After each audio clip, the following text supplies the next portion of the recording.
Salut, c'est Mathieu et on est à la GenCon sur le stand de FFG avec Ryan qui est de Fantasy Flight Games. Hi Ryan. Hey, how's it going today, Max? It's going fine, but I'm a bit tired and my voice is. How are you? I'm hanging in there, just doing a lot of demos today and this whole weekend, so absolutely. And so you're here with the second edition for the card game of Game of Thrones, and it's an LCG, and it was released for the GenCon, right? That is absolutely correct, yep. So it's a second edition. We cannot mix the cards from the first edition with this one, but it's going to be similar, as you told me. Yeah, absolutely. We've done so many different things with this second edition. We've actually sped up the game, and that's what a lot of players love, coming back to the second edition if they've been out of the game for a little while. So how do we play? Can we start? Yeah, absolutely. So what we're going to do is we're going to go ahead. I've kind of done the setup. Typically, just so you know in the back of your mind, you would draw 7 cards, and then you would have 8 coins worth to spend playing characters. I've already done that for us, so we're going to go ahead and advance past that. So first things first, let's go ahead and draw 7 cards, and we'll go ahead and start with our plot phase, and we'll move on from there. So draw 7. Okay. And the object of the game is still to get 15 power, right? Absolutely, that is correct. Yep. So we've already drawn 7. If you've followed along on your house card, so here, if you see that, the first step we're going to do is go into the plot. Okay? So take the plot deck. It's a little side deck that sits off to the side over there. All right. I've already gone ahead and chose our plot card just for the demo purposes here. So go ahead and flip over the top card. That'll be the card we use. Going through the icons from left to right. So you have your gold, which is the first number. That's how much you're going to spend during the turn. Okay. The next number is your initiative. That's going to determine who gets to go first for the round. The person with the highest number can choose whether I want to be responsive or I want to be the first person to go. The third number is going to be your claim value. Okay, for our demo purposes, it'll always be 1, but when you pick up the set and when we add cards, it could be 2, it could be 3. It's going to determine your spoils of the challenges. Okay. So after that, we go ahead and resolve the plot card. So mine says, when revealed, choose an opponent, gain 1 gold for each character that person has. So you have 2. I'm going to go ahead and get 2 gold. Okay. I have filthy accusations, so I choose a Neil character. That means tapping, right? Yes, so probably Eddard Stark, because, well, he will be beheaded afterwards. Absolutely. So in this game, Eddard Stark starts out alive. So, all right.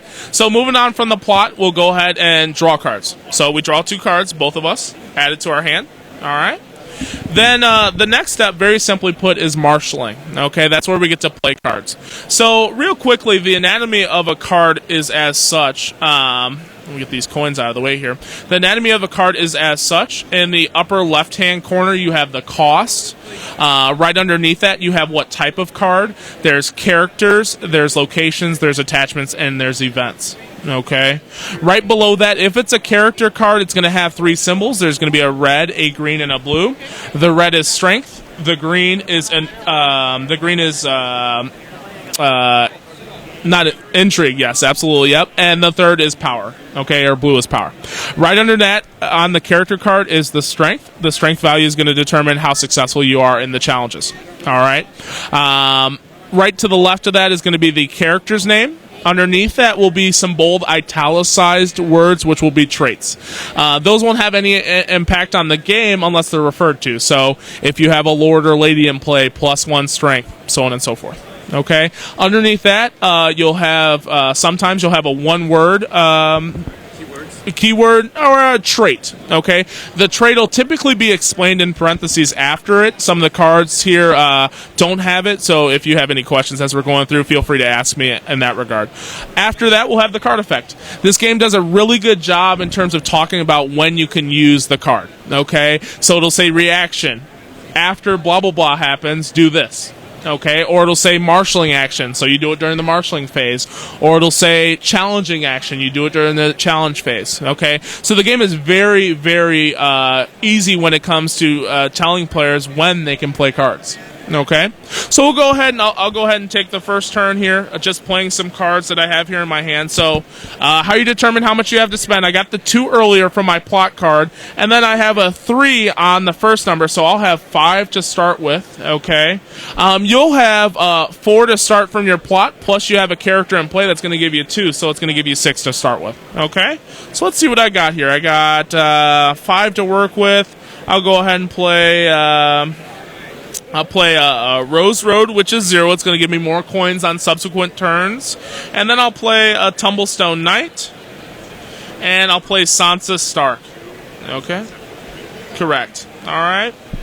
Now, what I could have did is I could have done a marshalling action to reduce the cost of one of my start cards, but since it's a demo purposes, I won't do that. There's a lot of combos and a lot of things you can do in the game to make things cost cheaper or do special effects. Okay, so I'll go ahead and turn it over to you. You have 6 to work with. Okay, go ahead and put a location. So I'm playing a Rose Garden, which is a location that can help me play Tyrell things. That's not something I'll play. I'm going to play Master Lomis for 3. Which will help me for intrigue, and probably, no, that's too, and an army. Oh no, therefore. Just go ahead and combo it up. Oh yeah, it's green, so I can kneel this. Okay, so I've played, I've marshaled my troops, then it's the next phase, challenges, so how does that work? Okay, so during the challenges, that's one of the most important parts of the game. Each player will get an opportunity to take 3 challenges.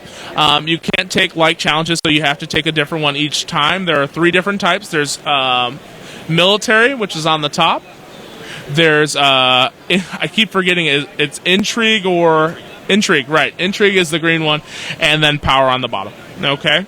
So, and you can choose in any order. You can do intrigue, then you can do power, or you can do power, then you can do military. It's up to you. All right.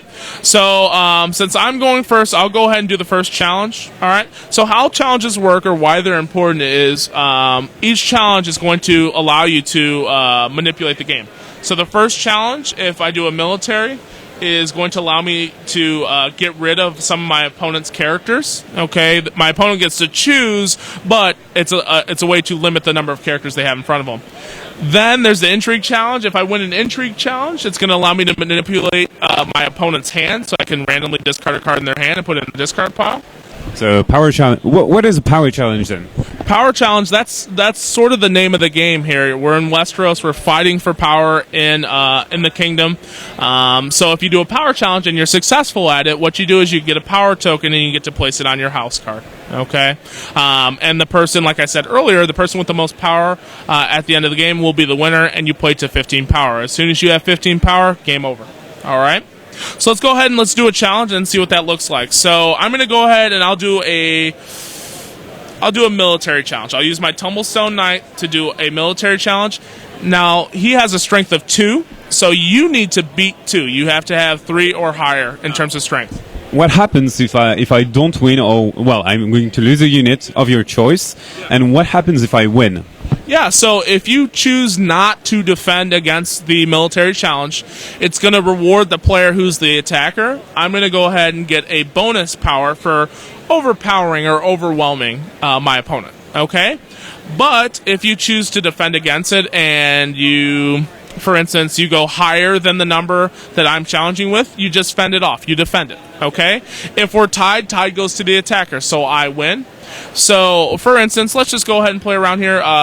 You go ahead and you decide to defend with your Warriors of the Reach. My Wardens have +1 strength because it's their trait, and if I have a Reach card, they get bonus strength. That is correct. So, your strength is 4 to my 2. So, what you do as the defender is you just fend it off. Nothing happens. But say, for instance, I was the attacker. And I attacked with Eddard. He's got a 5. You decided to defend with a 4. Okay? Obviously, what that's going to do is it's going to prevent me, because putting a defender out there, it's going to prevent me from getting that bonus token on my board. However, you still lost the challenge. The remedies to that challenge is if I have a higher number than you, or equal to or higher number than your strength value, what I'm going to do is I'm going to ask my opponent to go ahead and kill one of their characters. Okay, that's just for example purposes, but we'll go back to what originally happened. I attacked with a 2 strength, you blocked with a 4 defense. Okay, now I get the opportunity to do another challenge within one of the other 2 challenge types, so either intrigue or power. Okay, I've already done my military for the turn, I can't do it anymore. So if a character is knelt, something I should have mentioned earlier, if a character is knelt, it is inactive for the rest of the turn unless you have some sort of card effect or ability. Okay, so the only other thing I can do is I can use my Winterfell Steward if I want to do a power challenge, but I'm going to go ahead and turn it over to you. Now you have the opportunity to go ahead and do a challenge back to me in each of the different category types. Okay, and you can challenge with multiple characters, you just add up the combined strength, they just have to have the matching symbol. Okay, so I'm going to challenge you for intrigue with Master Lomis, and after I win an intrigue challenge as the defending player, I can do stuff. So it won't do anything. So it's a 3 intrigue. Okay. So it's a 3 intrigue. You're sending my way. I look at my cards, see is there anything to do. I would look in my hand, see if there's anything I can do. Nothing really I can do here. I know Eddard Stark has an ability here that whenever after a challenge is initiated towards me, I can go ahead and stand him, but it's an intrigue challenge. He's not going to be able to help me defend against it. So what happens? All right, I have no characters out here to defend, so you get a power token because you overpowered me. Okay, then we still carry out the effects of the challenge. You have 3, I have 0. You win the challenge, so you will randomly get to pick a card out of my hand, and it's discarded. All right. Now, you've already gone ahead and did your intrigue challenge. If you want, you can do a power challenge and a military challenge. I'm going to go for military, probably, with Tywin Lannister. So I'm going to kneel him.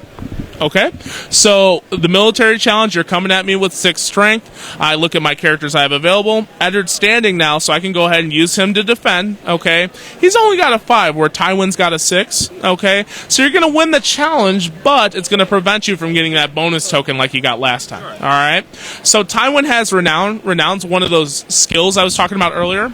A character with Renown allows you to gain 1 power point on their character card if you win a challenge in which this character is participating in.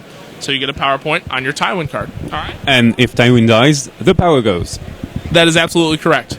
Then we finish out the rest of the military challenge. So you have 6 to my 5. I have to choose a character to go to the dead pile. I'll go ahead and choose this one, and it goes in my dead pile. So now I can do a challenge for power, but you would stand. Yep. So that would be useless probably, and still you're knelt. I can safely assume this is the end of the turn for me. So after that we have the dominance stage. What is this phase? So the dominance phase, what we do is we take a look at the number of standing cards, which you have 1, I have none, okay, plus the number of remaining coins you have for the turn. You have none, I have none. We compare the values. You have 1 total, I have none. You win dominance, you get to get a power token to put on your house card. Okay? Yay! Yep. Then we have the standing, so probably we ready and stand our characters. And then we have taxation, which I don't know what it is about. So taxation, we get rid of any remaining money we had, which you had none, and then we go ahead and discard down to our hand size. Our hand size is dictated by the number that's in the bottom right-hand corner of our plot card. Okay? That's new. And that's the end of the turn. Absolutely. That's something new and just one of the new things that came out in the 2nd edition of Game of Thrones card game.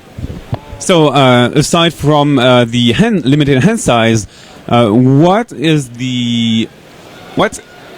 new in this game? Because, well, standing, kneeling, that was challenging. That was all in the core game. That was what and the plot as well. The acclaim. That was what made the game, the staple of the LCG as we know it. But what's new in the 2nd edition? So what the second edition has allowed us to do is speed up the game. Before, and something that's definitely a change when coming from the first edition to second edition, is the fact that you would have to take power tokens from your opponent's house card to your house card. So it's a little bit of a power struggle. It would draw out the length of the game. Now whenever you win a power token, you take it from the supply and put it on your power card. So it definitely speeds it up in that regard. At least in the first edition, some of the key traits we've kind of shrunk down because there was a lot of going back to each of the different rule books to see, oh, what's this one do, what's this one do. The hand size, like we had mentioned earlier, those are just three of some of the differences within first edition and second edition Game of Thrones card game. And what about the expansion method? So would we have small packs and sometimes big packs, like in, for example, well, the latest Game of Thrones schemes and Netrunner, for example? Yeah, as far as I know, the plan is to also continue to do the packs. Right now, just releasing here at the con, which should be in the hopefully in the next few weeks, should be in the retail stores, is just the box set, the base set. And then after that, we'll have the packs where you can buy a pack and you'll get all the cards that come for the set. So you're not chasing cards or having to do the random pack process. You get every card that comes in that set, and it'll be released kind of on a tiered system. Yep. Okay, thanks. That was a pretty complete, exhaustive overview of the game. Last but not least, do you speak any French? I do not, unfortunately. Otherwise, I would definitely speak some French in terms of teaching this game. It's okay, don't worry. So, thank you again for taking the time. Bye. À bientôt sur Ludovox. Salut.